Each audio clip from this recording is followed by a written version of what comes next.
Hello and welcome to exam paper. Railway group D 2022 এবং NTPC CBT 2কে মাথায় রেখে আমরা যে জিকে প্র্যাকটিস করছি, আজ তার পঞ্চম সেট। আগের দিন আমরা একটা কোশ্চেন তোমাদের দিয়েছিলাম যে আলিয়াত্তু এই ফোক ড্যান্সটি কোন রাজ্যের? নাগাল্যান্ড, কেরালা, গোয়া, হরিয়ানা। এটা সঠিক অ্যান্সার হবে নাগাল্যান্ড। তো আজকের প্রশ্ন শুরু করার আগে আমি একটা কথা বলে নিই তোমাদের, যে কতগুলো কোশ্চেন তোমাদের সঠিক হচ্ছে এটা তোমরা কমেন্ট সেকশনে জানাও। So let's start. It is the right of a person, party or nation to stop a certain decision or law. মানে কোনো মানুষ কিংবা পার্টি কিংবা নেশনের কোনটা রাইট একটা কোনো ডিসিশন বা লর এগেনস্টে তার বলা? স্ট্রাইক করা, ভেটো দেওয়া, নাকি বোথ স্ট্রাইক অ্যান্ড ভেটো, নাকি কোনোটাই অপশন না? এটা সঠিক অ্যান্সার কি হবে? এটা সঠিক অ্যান্সার হবে ভেটো। এটা মনে হতে পারে যে স্ট্রাইক করাও আমাদের রাইট এবং ভেটো করাও রাইট, তো দুটো অপশনই সঠিক হবে, কিন্তু না, শুধুমাত্র এটা ভেটো দেওয়া রাইট। এটা কিন্তু অ্যাকর্ডিং টু ডেফিনেশন, তো আমাদের অ্যাকর্ডিং টু ডেফিনেশন হিসাবেই চলতে হবে। A small piece of thin strip of magnesium burns with a brilliant dash light. মানে একটা ম্যাগনেসিয়ামের যদি টুকরোকে আমি জ্বালাই, তো সেটার কোন রঙের আলো তৈরি করবে? Yellow, red, blue, white. তো এটা সঠিক অ্যান্সার কি হবে? এটা সঠিক অ্যান্সার হবে হোয়াইট। এটা কীরকম? যদি আমরা Mg প্লাস O2কে করি তাহলে কি হবে? তাহলে হবে 2MgO। তো এই যে 2MgOটা তৈরি হচ্ছে, সেই 2MgOটাই পরে হোয়াইট পাউডারে পরিণত হবে। বোঝা গেল যে Mg প্লাস O2, এই 2MgO যেটা তৈরি হবে সেটাই পরে হোয়াইট পাউডারে তৈরি হবে। Robert Galbraith is known by which name? মানে একে আর কি নামে জানা যায়? Also known as. তো এটা সঠিক অ্যান্সার কি হবে? JK Rowling. তো এটা জানো যে হ্যারি পটার যে আমাদের আছে সেই মুভির এ কিন্তু other. Next question, what is the colour of blood of octopus? মানে অক্টোপাসের যে রক্তের রং সেটা কি? লাল, ব্লু, পিঙ্ক, নাকি ব্ল্যাক? তো এটা সঠিক অ্যান্সার কি হবে? ব্লু। তো মনে হতে পারে যে সব রক্ত তো সবই লাল, কিন্তু না, যদি অক্টোপাসের রক্ত দেখি তো অক্টোপাসের রক্ত হলো ব্লু। এর কারণ আছে, আমাদের যে মানব দেহের যে রক্ত সেটার রং কি? সেটার রং হলো হচ্ছে লাল। এর কারণ কি? রক্ত লাল হয় আয়রনের উপস্থিতি থাকার জন্য, যার জন্য আমরা একে কি বলি? হিমোগ্লোবিন বলি। আর যখন ব্লু হবে, তো এই ব্লু কখন হয়? ব্লু যখন হবে তখন হলো হচ্ছে কপারের উপস্থিতি থাকবে, তো এই কপারের উপস্থিতির জন্য ব্লু হয়, এবং এটাকে আমরা কি বলি? এটাকে আমরা বলি হিমোসায়ানিন। তো এখানে দেখতে পাচ্ছ বিভিন্ন ডিফারেন্ট কালার অফ ব্লাড, তো এটা যদি চাও তো দেখতে পারো। Which process is responsible to generate solar energy? তো সোলার এনার্জি তৈরি হতে কোনটা responsible? Nuclear fusion, solar energy, thermal power, gravitational energy. তো এখানে সব থেকে বড় ফাঁদ হলো সোলার এনার্জি, যেটা কিনা সঠিক অ্যান্সার হবে না। কারণ কি? বেশিরভাগই ভাবতে পারে যে সোলার এনার্জি তৈরির মানে সোলার এনার্জির জন্য সোলার এনার্জি দরকার পড়বে, কিন্তু এটা না। সোলার এনার্জি মানে সূর্যের যে শক্তি সেটা কোথা থেকে আসে? সেটা আসে নিউক্লিয়ার ফিউশন, মানে নিউক্লিয়ার যেটা সংযোজন, সেই পদ্ধতির মাধ্যমে। নেক্সট কোশ্চেন, 1 বিলিয়নকে যদি আমরা 1000 দিয়ে ভাগ করে থাকি তাহলে কত হবে? 1 কোটি, 1 লক্ষ, 10 লক্ষ, নাকি 10 কোটি? তো এটার জন্য কিছুটা তোমরা সময় নেবে এই কোশ্চেনটা করার জন্য, আমি এখানে বলে দিচ্ছি। এটা সঠিক অ্যান্সার হবে হলো হচ্ছে 10 লক্ষ। তো এটা কিভাবে আসলো? আমরা যদি দেখি 1 মিলিয়ন, 1 মিলিয়ন ইকুয়াল টু কত? 1 মিলিয়ন ইকুয়াল টু 10 লক্ষ, তাই তো? আর আরও একটা জিনিস দেখে নি যে 10 টু দি পাওয়ার 3, এই 10 টু দি পাওয়ার 3 মানে কত? 1000, তাই তো? আর 10 টু দি পাওয়ার 6 মানে কত? 10 টু দি পাওয়ার 6 মানে হলো 1 মিলিয়ন। মানে 10 টু দি মানে একের পরে 6টা শূন্য থাকছে। আর 10 টু দি পাওয়ার যদি 9 দেখি, তো 10 টু দি পাওয়ার 9কে কি বলা হয়? 10 টু দি পাওয়ার 9কে বলা হয় 1 বিলিয়ন, ঠিক? তো তো এবার যদি আমরা এখানে কি বলছে 1 বিলিয়ন, তো এই 1 বিলিয়ন মানে 10⁹, তাহলে 10⁹ আমরা লিখলাম। এবার 10⁹ কে বলছে 1000 দিয়ে ভাগ করতে, মানে 10⁻³ দিয়ে ভাগ করতে। তাহলে যদি 10⁻³ দিয়ে ভাগ করি তাহলে এখানে কত থাকছে 6। তাহলে 10⁶ মানে কত, 10⁶ মানে 1 মিলিয়ন, তার মানে 1 মিলিয়ন মানে যেটা বললাম 10 লক্ষ। তা বোঝা গেল? Next question, in which of the following places is a steel plant under SAIL located, মানে সেলের আন্ডারে কোথায় স্টিল প্লান্ট আছে? এখানে কোরবা, রায়গড়, ভিলাই, বিলাসপুর। এখানে দেখতে পাচ্ছ সবগুলো এলাকায় কিন্তু স্টিলের সঙ্গে প্রায় অ্যাসোসিয়েটেড। এটা সঠিক অ্যান্সার হবে ভিলাই। এই কোরবা কোথায়? এটা কিন্তু ছত্তিশগড়ে আছে, সম্ভবত Chhattisgarh. Dash national park in Ladakh, নামাপাদা, গির, হেমিস নাকি মানস? এটা সঠিক অ্যান্সার হবে হেমিস। এবার পরীক্ষায় এই কোশ্চেনটা এতটা সহজে এখন আর দেবে না, এই হেমিস বলবে কোথায় আছে এবং অপশন দেবে হয়তোবা লাদাখ এবং জম্মু কাশ্মীর। এবার বেশিরভাগই যদি পুরনো আমাদের বই দেখি তো সেখানে কিন্তু এই জম্মু কাশ্মীরকেই বলা আছে যে হেমিস ন্যাশনাল পার্ক, কিন্তু আমাদের যে এই বাইফরকেশন হয়েছে দুটা ইউনিয়ন টেরিটরিতে, তো তারপরে এখন বর্তমানে হেমিস কিন্তু লাদাখের অন্তর্গত।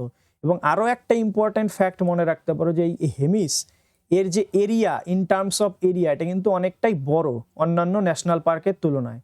এবার আমরা যদি স্পেসিফিকভাবে দেখি নামাপাদা কোথায়, নামাপাদা হলো অরুণাচল প্রদেশ, এটাও একটা ইম্পর্টেন্ট, পরীক্ষা বহুবার জিজ্ঞেস করে। গির তো জানোই গুজরাটে, বহুবার টিভিতে অ্যাড দেয় এই বাঘের, হরিণের, সিংহের জন্য। এবং যে মানস, এটা কোথায়? এটা আছে আসামে। এবং আসাম থেকে যদি আমরা একটা রিসেন্টলি দেখি সেটা হলো গরম পানি, এটা মনে রাখবে যে গরম পানি একটা ন্যাশনাল পার্ক আসামের, এটা কিন্তু একদম খুব রিসেন্টলি হয়েছে, পরীক্ষায় আসার চান্স আছে। Next question, which of the following is not outcome of endogenic force, মানে এন্ডোজেনিক ফোর্স থেকে কোনটা এর সঙ্গে রিলেটেড নয়?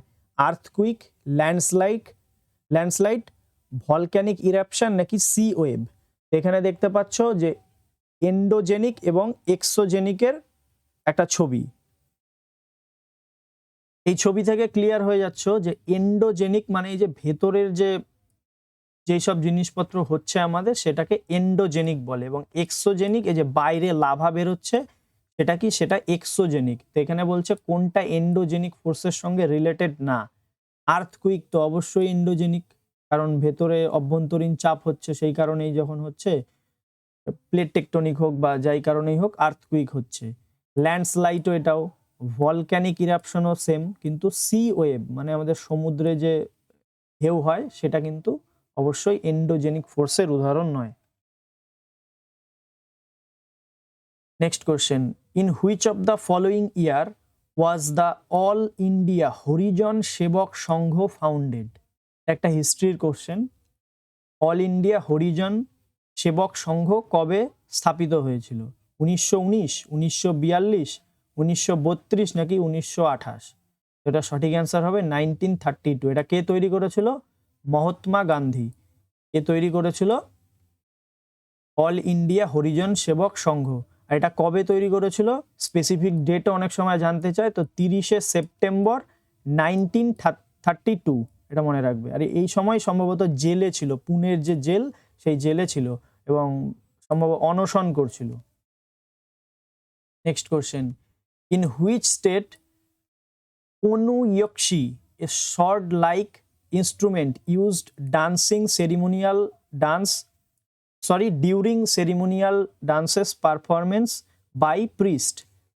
এখানে দেখতে পাচ্ছ ছবিতে যে একটা তরোয়ালের মতো স্ট্রাকচারের জিনিস, তো এরা যারা এখানকার ট্রাইব বা বলতে পারো যে প্রিস্ট, তারাই মেইনলি এই ডান্স ফর্ম করে থাকে। তো এটা কোথায় হয়ে থাকে? অরুণাচল প্রদেশ, মধ্যপ্রদেশ, উত্তরপ্রদেশ নাকি হিমাচল? এর সঠিক অ্যান্সার হবে Arunachal Pradesh. Next question, which of the following disease is caused by a parasite? Plague, goitre, malaria নাকি নিউমোনিয়া? এটা সঠিক অ্যান্সার কি হবে? এটা সঠিক অ্যান্সার হবে malaria. Which of the following is a work on statecraft written by Krishnadeva Raya. এই কৃষ্ণদেব রায়কে কৃষ্ণদেব রায় তুলুভা ডাইনেস্টির সঙ্গে অ্যাসোসিয়েটেড, মানে এটা কিন্তু আমরা বিজয়নগর এম্পায়ারের কথা বলছি। কাদম্বরী, অমুক্ত মালদ্যা নাকি কার্পুরামঞ্জরি নাকি তোলকা পিএম? এটা সঠিক অ্যান্সার কি হবে? এটা সঠিক অ্যান্সার হবে অমুক্ত মালদ্যা। যদি আমরা এই কৃষ্ণদেব রায়ের সম্পর্কে দেখি তো কৃষ্ণদেব রায় যেটা বললাম যে তুলুভা ডাইনেস্টির সঙ্গে, তুলুভা ডাইনেস্টিতে বিলং করে, এবং এই কৃষ্ণদেব রায়ের যে কোর্ট, সেই কোর্টে কে ভিজিট করেছিল? পর্তুগিজ ট্রাভেলার, কারণ পর্তুগিজদের সঙ্গে খুবই ভালো সম্পর্ক ছিল কৃষ্ণদেব রায়ের। তো এর সময় ভিজিট করেছিল ডমিঙ্গো পেজ এবং দুরাতে বারবোসা। এটা কিন্তু পরীক্ষায় বহুবার জিজ্ঞাসা করে যে ডমিঙ্গো পেজ বা আরেকজন ছিল দুরাতে বারবোসা, কার কোর্টে এসেছিল? কৃষ্ণদেব রায়। আরও একটা স্টোরি আছে, আমাদের যে চৈতন্য মহাপ্রভু, সেই চৈতন্য মহাপ্রভুও কিন্তু এই কৃষ্ণদেব রায়ের কোর্টে ভিজিট করেছিল। Which of the following is not a feature of food security? কোনটা ফুড সিকিউরিটির এখানে পার্ট নয়? Availability, accessibility, acceptability, affordability. তো এটা খুবই একটা ইজি অ্যান্সার, এটা হবে acceptability. Dash is created by the collision of convergent plate boundaries, mid ocean ridge নাকি ওশিয়ানিক ট্রেঞ্চ, মাউন্টেন বিল্ডিং নাকি ল্যান্ড ইরোশন? তো এটা সঠিক অ্যান্সার হবে মাউন্টেন বিল্ডিং। তো এখানে দেখতে পাচ্ছ এইভাবে যদি দুটা প্লেট এর পর এক কলিশন হয় তাহলে কিন্তু এখানে মাউন্টেন তৈরি হবে। According to Puran, Lord Vishnu took the shape of dash in order to rescue the earth which had sunk into water. তো এটা এই বছরের এসএসসি সিজিএল এর কোশ্চেন। তো এই বিষ্ণুর যে 10টা ইনকারনেশন বা লর্ড বিষ্ণুর যে 10টা অবতার, এই নিয়ে আমাদের একটি ভিডিও আছে স্ট্যাটিক জিকের মধ্যে, তোমরা দেখতে পাবে। সেখানে প্রত্যেক কয়টি ইনকারনেশন সম্পর্কে ডিটেলস বলা আছে। তো এটা সঠিক অ্যান্সার কি হবে? এটার সঠিক অ্যান্সার হবে এ বোর। তোমরা যদি এই ভিডিওটা না দেখে থাকো তাহলে অবশ্যই দেখে নিও। হু among the following was the Nizam of Hyderabad in 1947? মানে 1947 সালে তৎকালীন সময়ে হায়দ্রাবাদের কে নিজাম ছিল? ওসমান আলী, নিসার জুং, আকবর আলী খান নাকি মীর মুহাবুদ আলী খান? তো এর সঠিক অ্যান্সার কি হবে? এর সঠিক অ্যান্সার হবে ওসমান আলী। এটা একটা interesting question. Which of the following article of the constitution of India provide the creation of GST council? মানে জিএসটি কাউন্সিল তৈরিতে কোন আর্টিকেলের দ্বারা তৈরি করা হয়েছে? Article 269A, article 279A, article 323A নাকি 246A? কারণ এখানে দেখতে পাচ্ছ অনেকেই ভাবে যে এখানে লাস্ট একটা এ থাকবে, অন্যগুলোতে থাকবে না, অপশন এলিমিনেশনের মাধ্যমে হয়ে যাবে। এটা ওইভাবে হবে না। পরীক্ষায় এখন কোশ্চেন কিন্তু অপশনও বেশ ভালো দিচ্ছে।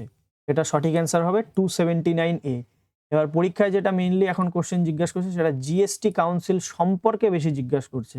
এর যদি আমরা ভালোভাবে ডিটেলস দেখি তো এখানে যে ভোটিং স্ট্রেংথ হয়, মানে জিএসটি কাউন্সিল তো একটা কাউন্সিল, তো সেই কাউন্সিলে যারা মেম্বার থাকে সেখানে যে ভোট হয় কোনো ডিসিশনের ওপরে যে কোনটার কত পার্সেন্টেজ জিএসটি হবে, সেখানে সেন্টারের কত স্ট্রেংথ থাকে? 1/3 থাকে সেন্টারের, এবং স্টেটের কত থাকে? 2/3 থাকে। এখানে দেখতেই পাচ্ছ যে ভোটের যে স্ট্রেংথ সেটা বলা আছে। এবং জিএসটি কাউন্সিলের চেয়ারম্যান বা চেয়ারপারসন কে হয়? ইউনিয়ন ফাইন্যান্স মিনিস্টার, এখন বর্তমানে কে? নির্মলা সীতারামন, এবং মেম্বার থাকে স্টেট ফাইন্যান্স মিনিস্টার যারা থাকে তারা। Next, which of the following is the meaning of pishtaq in the context of medieval Indo Islamic architecture? তো এখন এই আর্কিটেকচার এবং আমাদের যে কালচার সেই সম্পর্কে থেকে কিন্তু পরীক্ষায় বিভিন্ন ধরনের কোশ্চেন দেখা যাচ্ছে। তো এটা রিলেটেডই একটা question.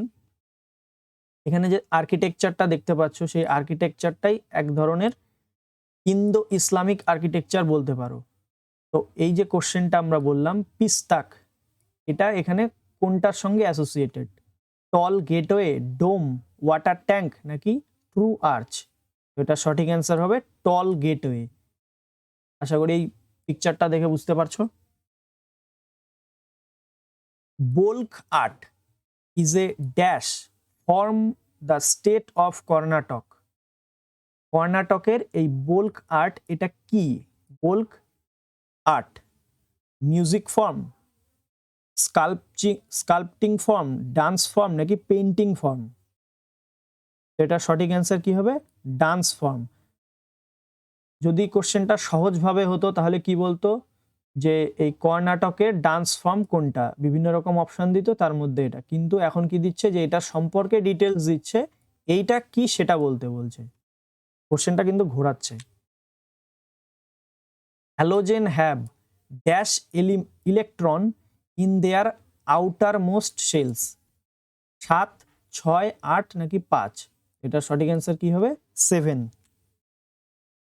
Dash organized his trusted nobles into a group of 40 known as Turkan Chahalgani. Iltutmish, Alauddin Khalji, Qutbuddin Aibak নাকি বলবন? এই দল চালিসা যেটা বলে আমরা পরিচিত, সেই দল চালিসাকেই বলা হয় তুর্ক-আনি চাহেলগানি। তো এটা সঠিক অ্যান্সার হবে ইলতুৎমিশ। ইলতুৎমিশ বানিয়েছিল, কিন্তু পরবর্তীতে রাজিয়া সুলতান এবং অনেককেই এরা হলো দল চালিসা মেরে ফেলেছিল। তো সেই সব কারণে বলবন বুঝে গিয়েছিল যে এ থাকলে খুবই খতরনাক, তো বলবন পরে গিয়ে এই দল চালিসাকে খতম করেছিল, এটাও মনে রাখবে। Dash is a branch of biology that studies fungi. Fungi related যে আমাদের স্টাডি, সেটাকে কি বলা হয়? মরফোলজি, ভাইরোলজি, ক্যালোলজি নাকি মাইকোলজি? তো এটা সঠিক অ্যান্সার হবে mycology. The elements of group of 3 to 12 are called dash element or transition element. কোনটাকে বলা হয়? বি ব্লকের, A block, C block, B block? এটা সঠিক অ্যান্সার হবে বি ব্লক। এটা কিন্তু পর্যায় সারণীর একটা question. Which of the following Nations is not part of quad group? এর মধ্যে কোন দেশটি কোয়াড গ্রুপের পার্ট নয়? কোয়াড মানে জানো তোমরা 4টা দেশের সমন্বয়কে কোয়াড বলা হয়। Australia, India, Japan, Canada. তো কানাডা কিন্তু নেই কোয়াড গ্রুপে। হু among the following had written the book চার চমন during the region of Shahjahan describing Mughal nobility? তো এই যে বইটা, এটা কে লিখেছিল? গুলবদন বেগম, আবুল দজল নাকি চান্দ্রভন ব্রাহ্মণ? তো এটা সঠিক অ্যান্সার হবে এটাই, 3 নাম্বারটাই এটা সঠিক অ্যান্সার হবে। নেক্সট দিনের জন্য তোমাদের কাছে এই কোশ্চেনটি থাকলো, তোমরা কমেন্ট সেকশনে এর সঠিক অ্যান্সার জানাও। নেক্সট দিন আমরা এটা নিয়ে ডিসকাস করব। Thank you, that's all for today. If you like it, please share and subscribe exam paper.